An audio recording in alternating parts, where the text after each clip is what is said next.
মানুষ সব জানে, সব বুঝে, শুধু একটা জিনিস জানে না, সেটা হচ্ছে ঈমান ভঙ্গের কারণগুলো। পৃথিবীতে যত ইউনিভার্সিটি আছে ঈমান ভঙ্গের বড় 10টা কারণ শিখায়। এগুলা খুবই গুরুত্বপূর্ণ।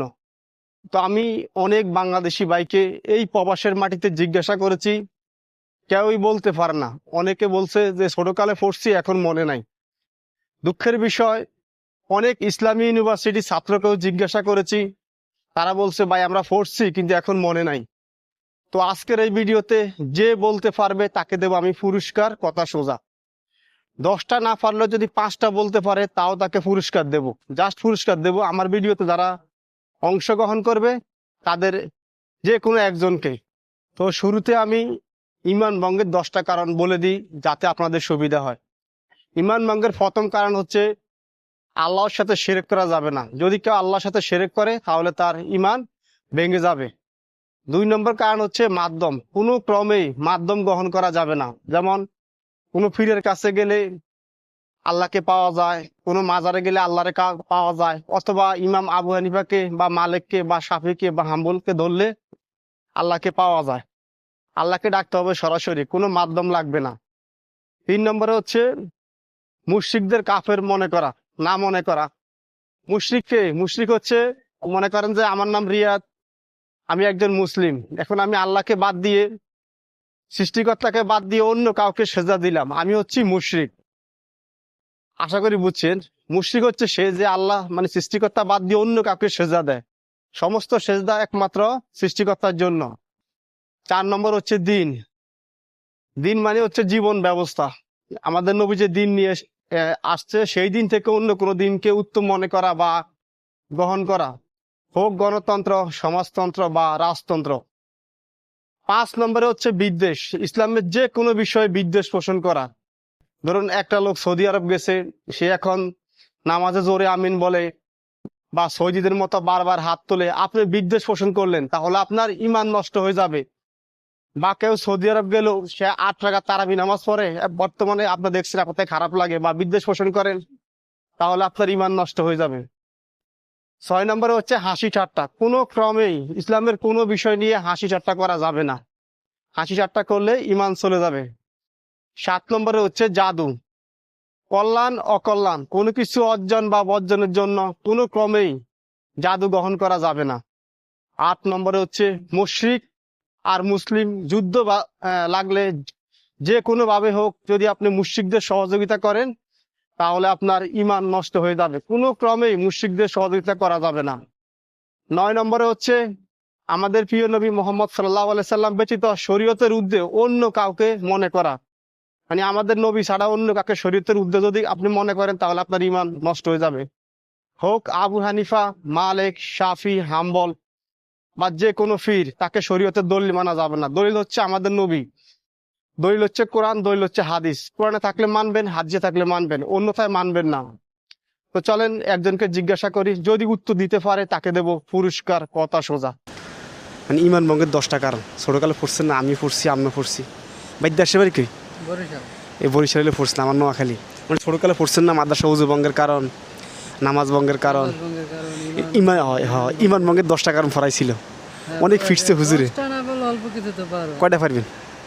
ট্রাই করে দেখতে পারে। হ্যাঁ, 10টা পাইলে পুরস্কার পাইবেন। আমার তো একটা পুরস্কার আছে, 3টা ছিল।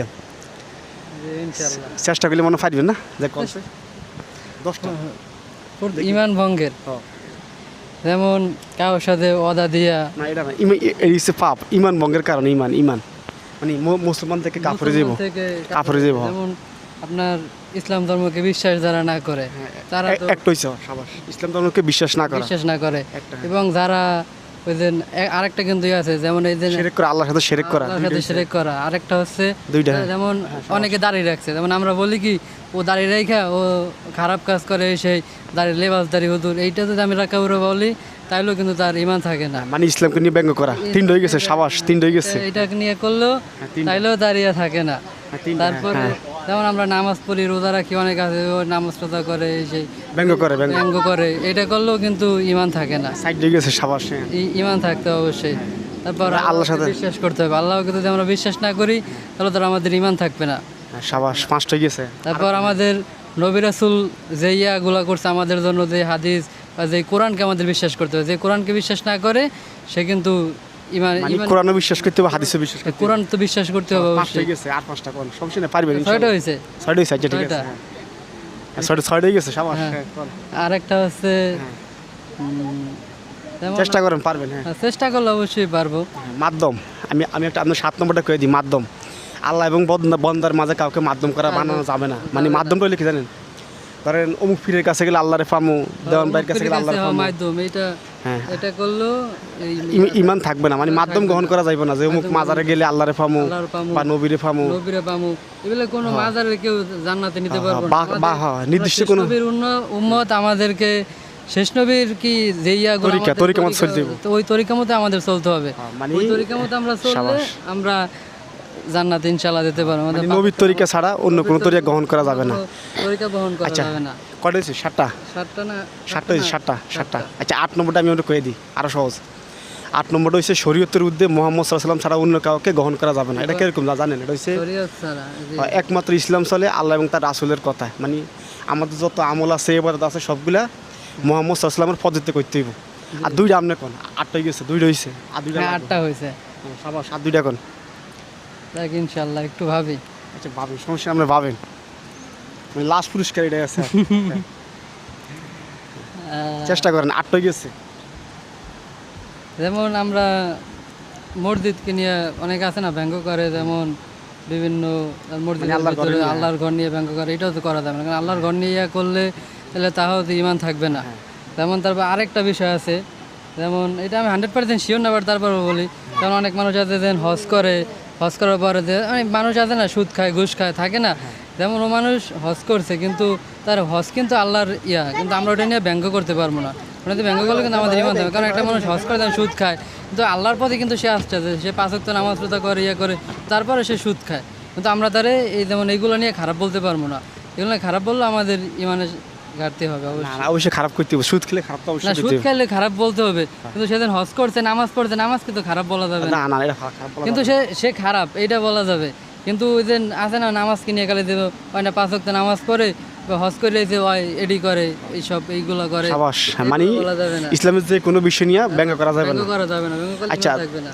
আরেকটা বলেন, লাস্টটা 9টা হয়ে গেছে অলরেডি, আরেকটা বলেন, আরেকটা। সাবাস, আরেকটা। সকাল ধরে 3 জন দেখছি, 3 জনে পাইছি, মানে তার মধ্যে আমনে একজন আছে, আরেকটা পাইবেন ইনশাল্লাহ। আরেকটা ইনশাল্লাহ পারবো। চেষ্টা করেন। কত শিরক আছে বাংলাদেশে, কত শিরক? ইমানভঙ্গের কারণ আছে, অভাব নাই। আচ্ছা আমি কয়ে দিই লাস্টেরটা, পুরস্কারটা আপনি পাইবেন।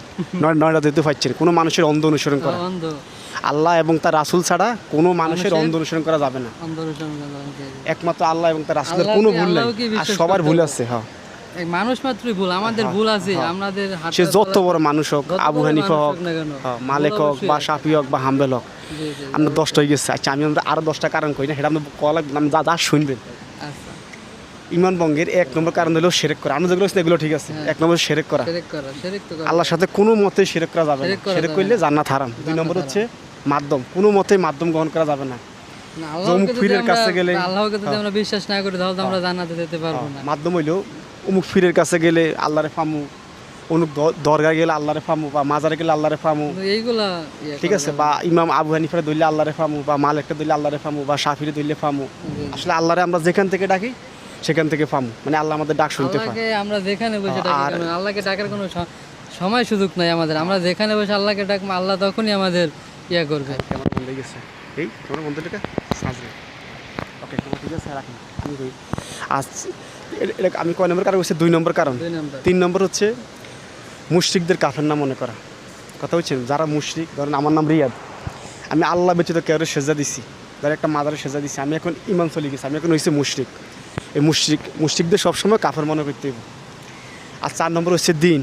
আমাদের নবী যে দিন নিয়ে আইছে, দিনের পথে চলতে হবে। যে জীবন ব্যবস্থা নিয়ে আইছে, সেটা থেকে অন্য কোনো ধর্মকে উত্তম মনে করা বা গ্রহণ এটা করা। আমাদের ইসলাম ধর্মই তো উত্তম, এটা আমরা সবসময় পড়ে আসছি। আর 5 নম্বর হইছে ইসলামের যে কোনো বিষয়, জানো কইছে না যে হজ করে একজন বিদ্বেষ পোষণ করলো, বা কেউ দাঁড়িয়ে রাখছে একজন বিদ্বেষ পোষণ করলো। 5 নম্বর হইলো ইসলামের যে কোনো বিষয়ে বিদ্বেষ পোষণ করা। জি, জি। 6 নম্বর হলো ইসলাম নিয়ে হাসি ঠাট্টা করা। ইসলাম- কোনো মতে হাসি ঠাট্টা করা হাসি যাবে না। ঠাট্টা করা একটা যাবে ছোট মাইয়া ধরেন বোরা গায়ে দিল, একটা ছোটো ছেলে দাঁড়িয়ে রাখছে, যেমন আমি দাঁড়িয়ে রাখছেন, মাশাআল্লাহ কত সুন্দর। কেউ যদি হাসে তার ইমান চলে যাবে, অবশ্যই আমাদের বন্ধু করে কইবেন যে হাসা কোনো মতে যাইব না, হাসি অনেক ঠাট্টা। জানি, যেমন অনেক কিছু আমি হ্যাঁ, করি না, হ্যাঁ, কিন্তু হচ্ছে কি অনেক সময় এইসব বিষয় মনে থাকে না, কারণ আমি আল্লাহর মধ্যে নিয়ত করছি দাড়ি ফালাইব না ইনশাআল্লাহ, দাড়ি ফালাবো না, মানে ইনশাআল্লাহ। হাসি ঠাট্টা করা যাবে না ইসলাম যে কোনো বিষয় নিয়ে। জি জি জি একটা ছোটো মেয়ে ওরা গায়ে দিছে বা একটা কলেজ পড়া ছাত্র তা দাঁড়িয়ে রাখছে, এর নিয়ে হাসি ঠাট্টা করলে ইমান চলে যাবো। আর 8 নম্বর হচ্ছে কি জানেন, মুশরিকদের আর মুসলমান যুদ্ধ লাগলে যে কোনোভাবে মুশরিকদের সহযোগিতা করা। মনে করেন মুসলমান কাফের যুদ্ধ লাগছে, কোনো দেশ হোক বা ব্যক্তি হোক, যদি কাফেরদের সহযোগিতা করে তাহলে ইমান চলে যাবে। ইমান চলে যাবে। 9 নম্বর হচ্ছে শরীয়তের উদ্দে, এটা আমরা একবার কইছি, আমাদের নবী ছাড়া অন্য কেউ গ্রহণ করা যাবে না। কারো ইয়ে করা যাবে না। যে আমরা ইসলামের উম্মত, আমাদের শেষ নবীর ইয়েগুলো মানতে হবে আমাদের। ইসলামের যে কোনো বিষয় আমাদের নবীর কথা চলে, মানে ইসলাম ধর্মটা আমাদের নবীর কথা চলে, আর অন্য কারো কথা চলে না। নামাজ, রোজা, হজ, যাকাত সব হইবে আমাদের নবীর পদ্ধতিতে। নবীর পদ্ধতিতে। 10 নম্বর হইল কোনো ক্রমে ইসলাম থেকে বিমুখ হওয়া যাইবে না, কোনো ক্রমে। তো আপনি পাইছেন আজকে 3 নম্বর পুরস্কারটা, অলরেডি 2 জনটা দিছি, এ ভাই আমাদের 3 নম্বর বিজয়ী নেন পুরস্কার ভাই। তো ভাই দেশের বাড়ি কি ভাই? বরিশাল ভাই। বরিশাল, মাশাআল্লাহ, আপনি অনেক সুন্দর উত্তর দিচ্ছেন ভাই। ভাইয়ের নাম? মোহাম্মদ নাজমুল হোসেন রাব্বি। মোহাম্মদ নাজমুল হোসেন রাব্বি। ভাই মালয়েশিয়া কত বছর?